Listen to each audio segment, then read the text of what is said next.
I don't want to make serious videos anymore. I just want to talk about my art because, like, that's the only thing that really matters, right? Because, like, I think about a lot of stuff, and I also think that a lot of stuff I think about isn't necessarily the most important to other people. And I don't want people to get, like, caught up on, like, anything specific I say about any specific situation or any specific thing. And I also have, like, this very big detachment from, like, being consistent on something, and like the disconnect that comes from being consistent. And like, I don't want to be known for like one thing specifically, unless it comes to art or music. But then again, it's just all like, when it comes to art and music, my philosophy is I always outdo myself. I want to tell you guys one thing that you might not know about me in my process. Like 99% of every album that I've ever made is just the median, the consistency. Why I make so many is because it's a meditation on a process, or it's a meditation on a time frame, and it is an idea. It's like a diary entry, you're journaling. It's an abstraction. It's a journal. I probably have, like, I want to say less than 20 albums that I feel like are actually albums. Like, I know I have like 300 albums, but like only about 20 of them I'd consider albums. And, like, even less of those I'd consider, like, just complete failures. Especially in 2017. I had a lot of problems in 2017. I don't know if you guys remember that. But, there were a lot of albums that I pushed a little too hard. Some of those videos are still up because other people uploaded them, and that's fine. But, 2017 was a little different. And if you're curious about my prior stuff, the reason that I detached from it a lot is because, like, I was being way too objective and trying to, like, put, like, a spin on it. And, like, if I'm focusing too hard and I'm trying to be, like, super thoughtful and concentrated on a project, I just don't like it. God, I don't even remember all the names of the albums, but there were, like, times where, like, I don't know, it was, like, deeply embarrassing for me. I mean, like, I can think of 5 albums off the top of my head that I just don't want to touch anymore. A lot of those are up on the archive. If you want to really, truly find them, you can go through, like, the 100, plus albums on the archive. But it's very few. All of them come from a place of abstraction. And, I wish I could talk about my music and, like, my process and why I make the things I make.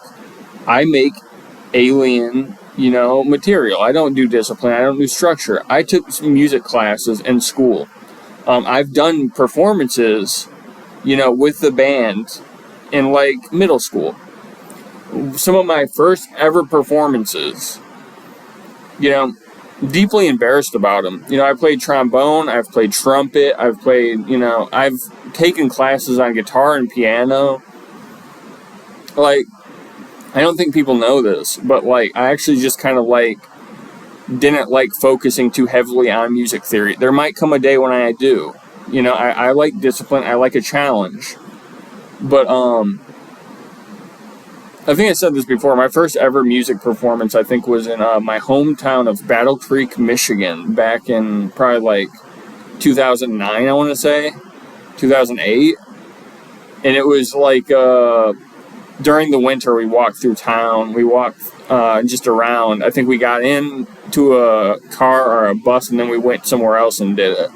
But I played trombone, and I just remember playing, like, on Wisconsin, I think it was. But, you know what I mean? It's not super important to me. I wish I could tell you guys about all the crazy stories I have growing up. They require a little more nuance because they're not super crazy. A lot of my stories are, like, being super sensitive to the atmosphere of the occasion, and, like, just having my thoughts and, like, going about my process. Big reason I'm into Fear and Loathing in Las Vegas, it's not about the excess, it's about the vulnerability of the situation, the feelings you have during the situation, and the atmosphere of the situation, which a lot of people don't do. I feel like I'm one of the only people ever to feel that way. And, like, I don't know. I feel like I'm in the 1%. I genuinely do. My work is a reflection on atmosphere, and it's a reflection on being vulnerable, and it is the world around you and like being a part of the world around you and not inserting yourself into the world around you. You know, there's no real like fixation on like violence or like chaos. I've had chaotic situations in my life that, you know, really impacted me, but that's not necessarily like, you know, the big thing. I have a whole album series. I made a lot of albums at this time when my grandma was dying and when my grandma died. And I don't really want to like focus too heavily on like the negative implications of that, but I rather focused on it as an affirmation and celebration of her life. I've tried to do that before. Like, I feel like I tried to do it in 2020, and like, to be honest, this wasn't a bad time either. I've probably just made like one album and like continued making little ideas based off of it. But I want to be honest with you guys.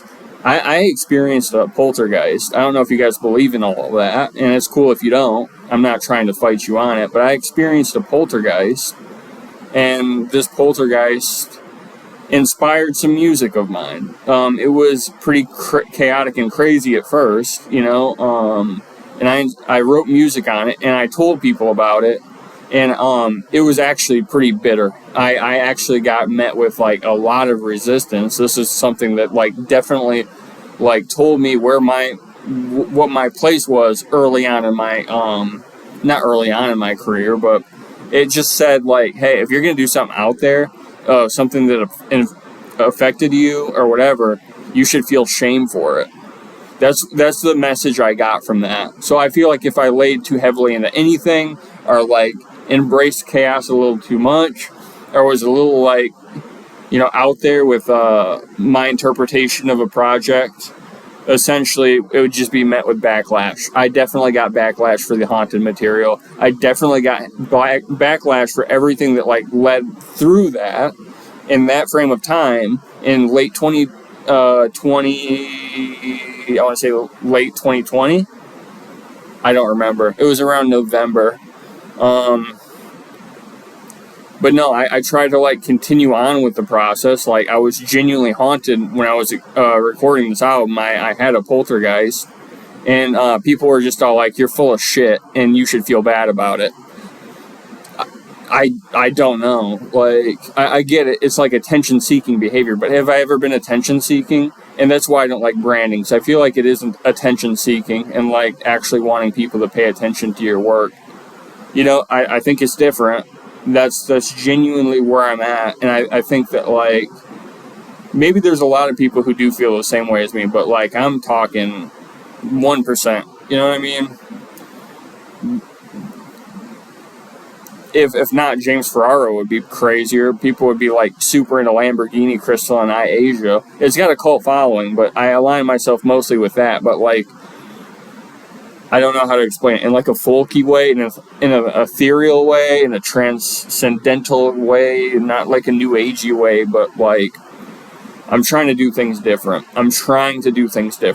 I want to focus on like the world, you know, being around people and like the softness of like a quiet night, you know, just like in the city with lights everywhere, and like, I don't know, going into like a bar and just like chilling or something. I don't know. Who knows? It's hard to know because like I have no clue how to like word this, and I don't find a ton of people who kind of get it. But like ambiance and atmosphere and new agey stuff, like world music, that stuff is relatively well like enjoyed. Ambient music is probably one of the most popular and like in between genres of like all time. It's one of the best selling, I feel.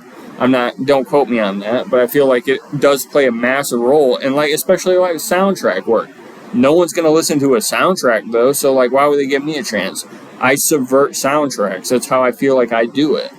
You know, I feel like I try to make it like far more like interesting and like inviting, and like it is a meditation in on itself. It's like a stimulating meditation at that. Something that you can play in the background while feeling stimulated by it. There's a few artists like that, and all of the artists that are like that, I don't like listening to in public because I feel like it's a little too vulnerable for me. But like, I don't know. I'll think about it more. I want to talk about art. I want to talk about all the complexities and what I find enjoying about it. And the things that people say that I don't totally agree on, but I see where they're coming from, so I wouldn't be judgmental or hateful. But, like, from my perspective and how I see things, it's a little different. So, like, I'll talk about some of this stuff more in the future.